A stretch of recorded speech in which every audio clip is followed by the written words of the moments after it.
Hello and welcome to episode 35 of season 5 of the Fat Doctor podcast. I'm your host, Dr. Asha Lamy, and it's November. Um, I can't quite believe we got to November. I remember starting at the beginning of the year thinking, oh, I know this year is not going to be fun. I mean, it was obvious, wasn't it? We saw the writing on the wall. Um, and yet 2025 has exceeded my expectations when it comes to just how bad it could get. I thought it would be bad, it was worse. Um, and I don't say that lightly, because I had some pretty bad predictions to start with. But wow, yeah, it's November. We're coming to the end of season 5. I think when we move into 2026, I'm just gonna make it season 6. Um, but whew, yeah, I really wish I had better news for you folks. I wish I had something really positive to say, but I don't. So I'm going to say this instead. I came off the back of, I'm just coming off the back of being invited to a conference last week. It was only a week ago at the time of recording this, but in between the conference and now, I got norovirus, which for those who don't know is winter vomiting and diarrhea bug, which just is horrendous and it sweeps through the house and it takes everyone out and it was a week from hell. So it's been a really long week. But yeah, this time last week or just over a week ago, I was at the final ever QED conference. If you don't know what that is, look it up. Fantastic conference. Just a joy to be there. Surrounded by hundreds of people who were left-leaning, critical thinking, reasonable, rational human beings who were interested in learning about all sorts of things. It was just really like what a wonderful group of people to be around, and what a privilege to be able to speak. I was invited to speak at a panel all about weight stigma and weight science. And what was really interesting was the way that it had been framed was,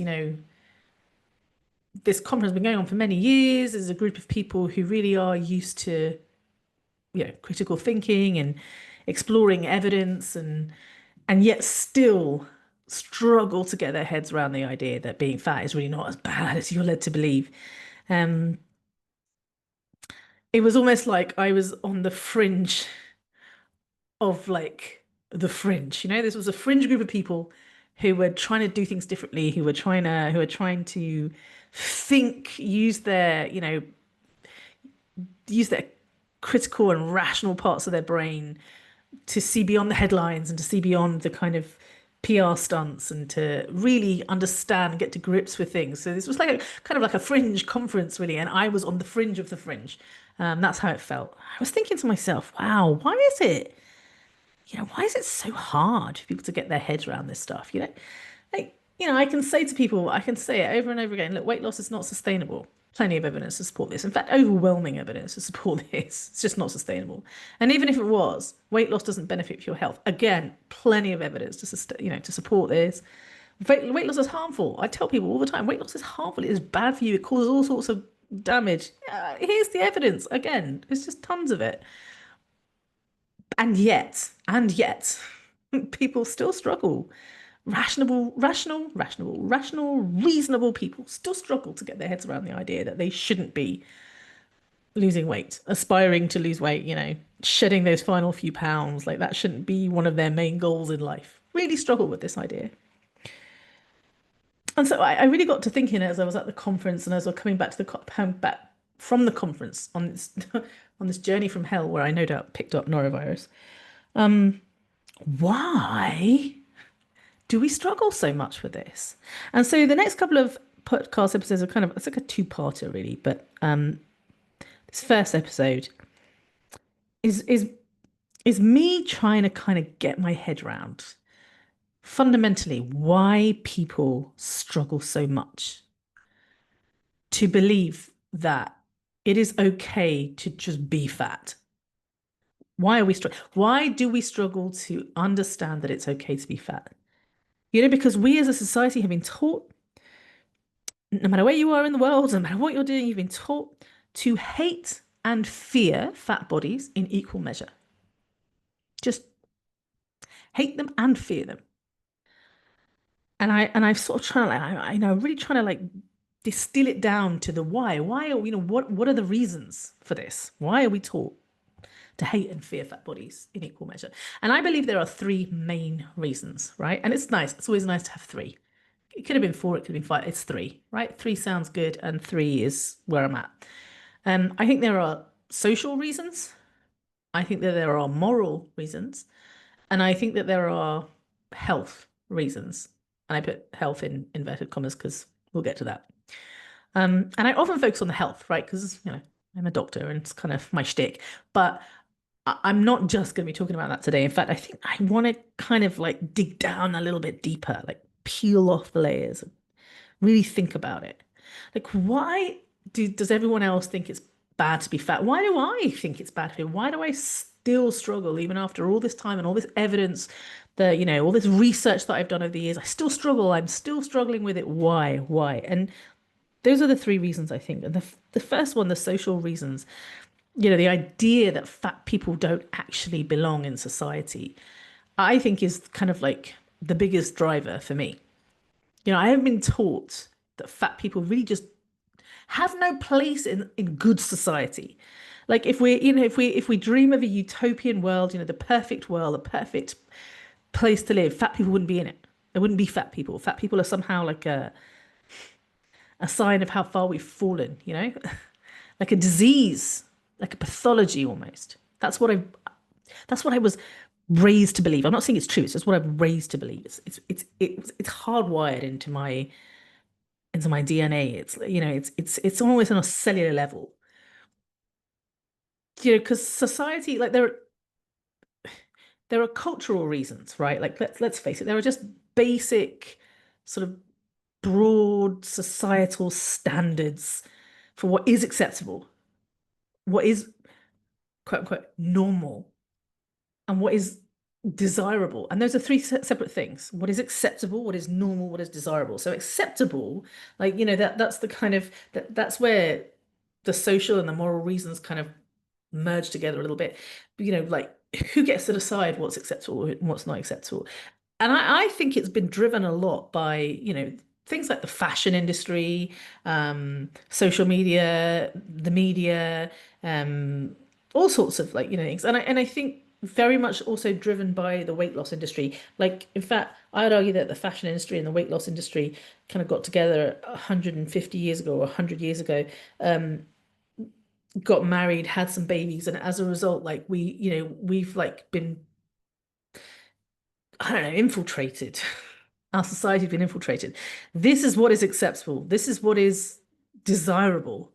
You know, this is what a beautiful body looks like, and this is what an ugly body looks like. And even if you don't care about like what other people think about what you look like, even if you're just like, I don't care about what their opinion of me, and I've got to that stage, kind of, where I'm just like, fuck those guys, I don't care. I still think that it runs much deeper than that. If you're being told that you are simply unacceptable, like society rejects you wholly and completely, that when you look the way you look, you are unacceptable. Um, you are not quote unquote normal, which is ironic, really, because what is normal? Like, is it average? Is that what normal is? Is normal average? Because if normal is average and a third of the population are quote unquote obese, like people need to do the math. Stop with the whole like, normal. What is normal? Like if you look at society as a whole, rather than being told like this is how we define normal, if we just look at society to see what is kind of average, what is common, what is like fat bodies are very common. They're very average, kind of boring. A lot of people are fat, It's not that weird. It's not that quote unquote deviant. Um, but yeah, we've been dictated, we've been told what is acceptable, what is desirable, what is normal. And so when you are not any of those things, there's such a rejection, isn't there, from society? And then there's this kind of like, I don't know, economic and political aspect to it. It's all about resources. Who gets access, who gets to take up space, who gets the power, who gets the visibility, who gets lifted up, who gets pushed down. Fat people are being told that we are a waste of resources, that we're a burden, that we are not allowed to take up space at all, literally and metaphorically. Like they try to pin us in. You sit on a bus or a train or a plane or you sit in a restaurant or even a seat in a conference and you're pushed in, you're hemmed in, you're squished in, you're taking up too much space, man. Stop taking up my space. Get out of my space. Um, Fat people don't have the power. We don't have the financial resources. We don't have the the the political capital. None of that, man. We are a group of people who have been rejected, as I said, by society. So we don't have any power. And then actually, there's also this kind of almost existential thing that happens here, where you know we've been rejected on so many different levels, but there's kind of like almost that you simply shouldn't, like, you shouldn't exist. Like, fat bodies shouldn't exist. That's the ultimate rejection. So when I'm feeling all of this kind of societal rejection, it makes it really, really hard to accept who I am, to just exist as a human being, when I'm being told that I really shouldn't, literally just shouldn't exist. So those are the social reasons. And then there are some kind of moral reasons as well, that we're taught from birth that fat people are inherently worth less. Or you can put those two words together, fat people are inherently worthless. Worth less or worthless. Worthless. Well, I can't even say that word now. Um, because that's what we're told, right? There are these personal character judgments, these beliefs, these assumptions about fat people. We are lazy. We are undisciplined. We don't have willpower. We are greedy and gluttonous and sinful and sensual and carnal. And, there is an image of us sat down, a headless torso, eating chips on the couch. I don't know.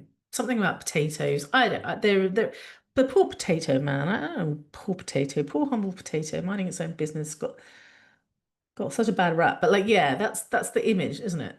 Um, and and so these are personal judgments that people make about us. Nobody wants to be judged as lazy and undisciplined and lacking willpower and gluttonous and selfish and da, da, da. And nobody wants to be thought of that way.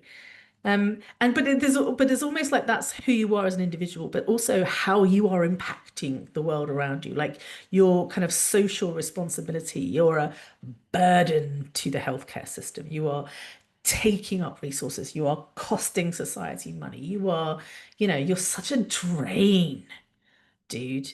Like, not only are you unacceptable, undesirable, abnormal, not only are you worth less, but you're also just stealing from the people who deserve it, taking the things that people need. It's almost like I have visions of kind of like, this whole idea of, stealing candy from a baby.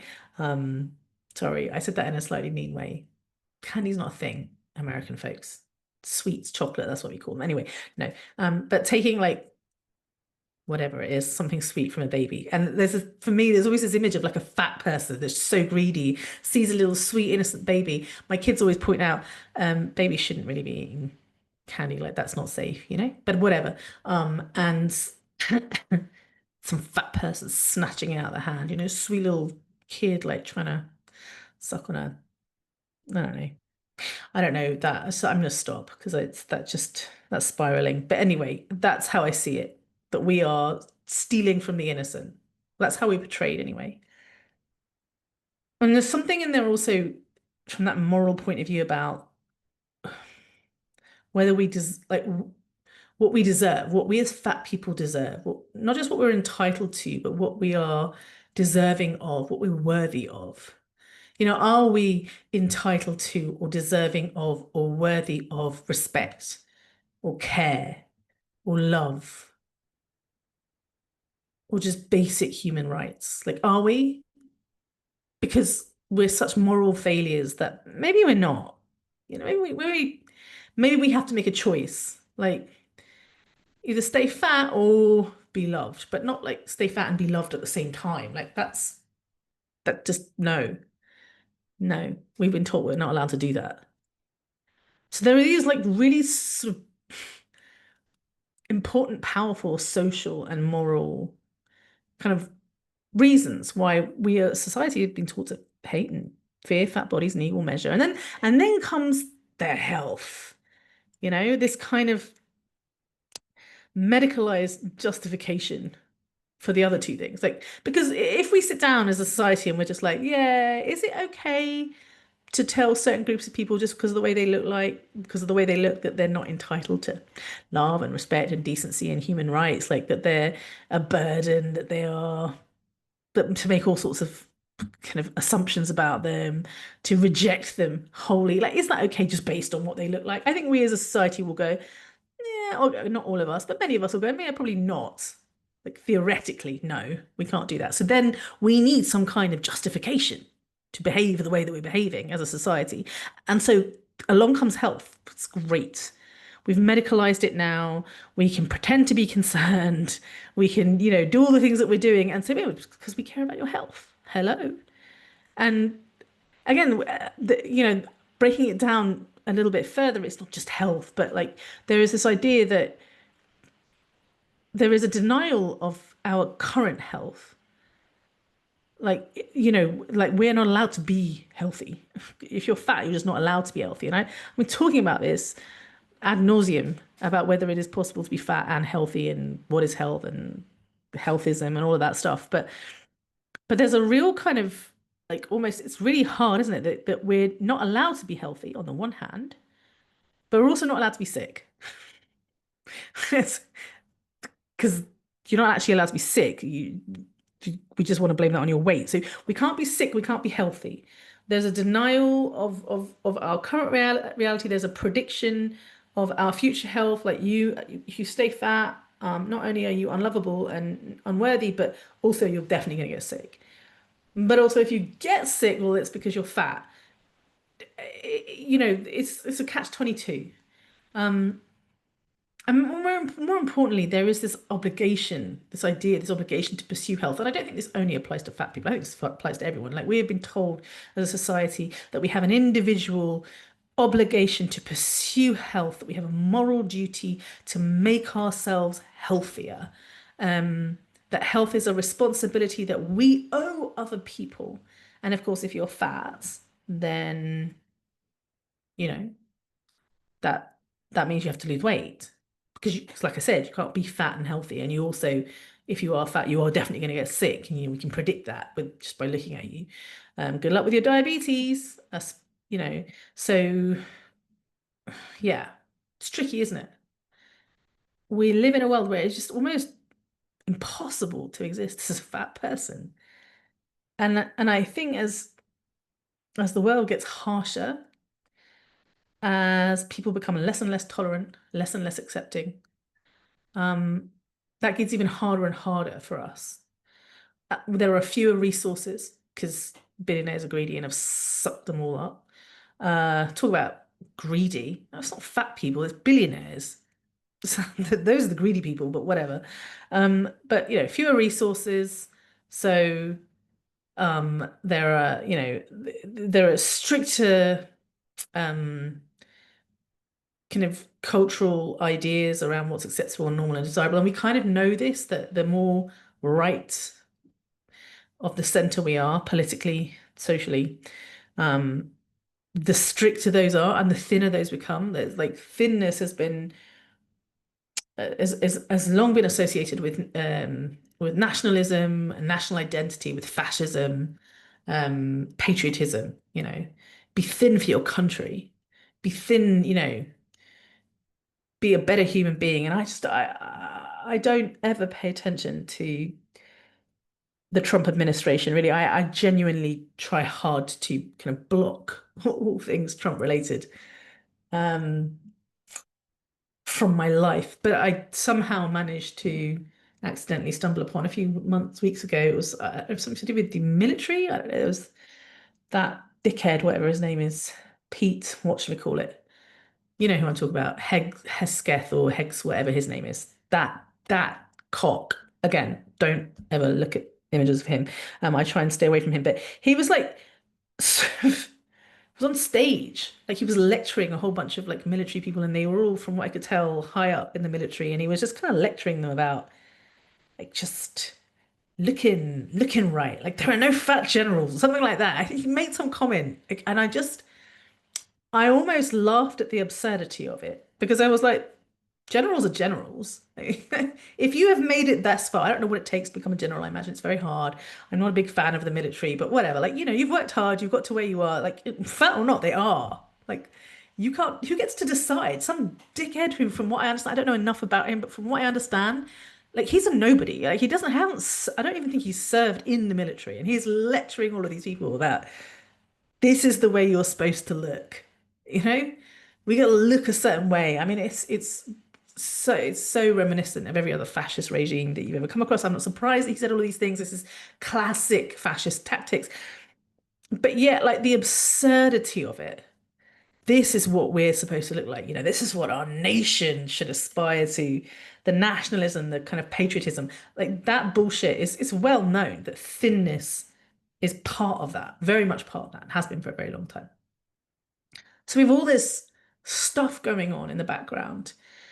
It was hard before. It's always been hard. It was never easy. We've always struggled. But this is not the kind of like the 1960s where everyone is like all about free love and acceptance. I don't know if that's actually true, or whether the Woodstock generation is more of a myth now than the actual reality. I wasn't there. I don't know enough about history, but we don't live in a kind of free, tolerant, accepting society right now. We live in a world where people are being scapegoated left, right, and center. And as a member of the trans community and a fat person, as a disabled person, as a queer person, I am very conscious of just how quick society is to scapegoat anyone who is considered to be less acceptable, less quote unquote normal, less desirable. Yeah. Um, so I guess what I'm trying to say is it's hard out there, folks. Jeez, it's really hard out there right now.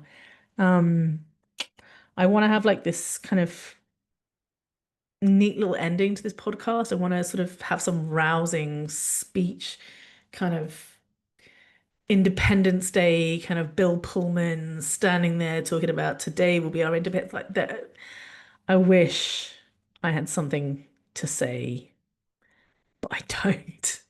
It's hard. And for me, at least when I understand why it's hard, and so when I turn this all inwards, because it's happening, it's all around me, and then when I turn in on myself, when I start taking all of these things that society are saying about fat people and turning them on and internalizing them, I need to remind myself, hang on a second, why are we being told that fat bodies should be hated and feared in equal measure? And that helps a little bit. I don't know if it helps you, but it helps me a little bit. Um, I am here. I don't want us to be alone and struggling. If you are a member of my paid community, the waiting room, you'll know that every week now I am sending a little voice note, a little message, a little love note, a little email specifically for my community where I'm sharing a little bit more about what I'm going through as a person, where I'm kind of beginning to process my own trauma a bit more publicly. I say publicly, I'm not going to put it out there for the whole internet to see. I don't trust the internet. But certainly with my paid community, I'm kind of just being a little bit more open, and we're starting up some conversations, and they're hard conversations, and it's starting off small, but it's been really cathartic. I'm not trauma dumping, by the way. Like, I'm not actually sharing my trauma. It's more about this is how I'm processing my trauma. Like, I'm kind of working my way through it and kind of sharing that with other people, because I don't want other people to feel like they're alone. For the longest time, I felt like I was alone. And I'm slowly learning that there's power in community, that we don't have to be alone. So yeah, that's something that I've been doing. I'm emailing you all, um, trying to keep up once a week with a little, I don't know, a newsletter with some hope, I hope. I don't know, something to read, maybe. And yeah, I've got some spaces in the next couple of months if anybody wants a one-to-one. I I enjoy them so much. So I'm always like, oh, I want to do another one-to-one, but I also appreciate that that's like a financial investment. So yeah, hey, if you want a 90-minute one-to-one with me, I really, really want to work with you, is what I'm trying to say. But I also understand that that's not something that everyone can do. So yeah, that's where I'm at. Um, I don't even know how to end this podcast. I think I just probably just need to end it. Thank you so much for listening. Next week, I'm going to kind of follow on from this. So we've talked about why we've talked about the problem this week, sort of how society has framed fat people as a problem. And next week, I'm going to be talking about the solution, the so-called solution. So tune in. Thanks for joining me. I'll see you next week. Have a good one. Stay safe. And yeah, hopefully we'll all be here next week.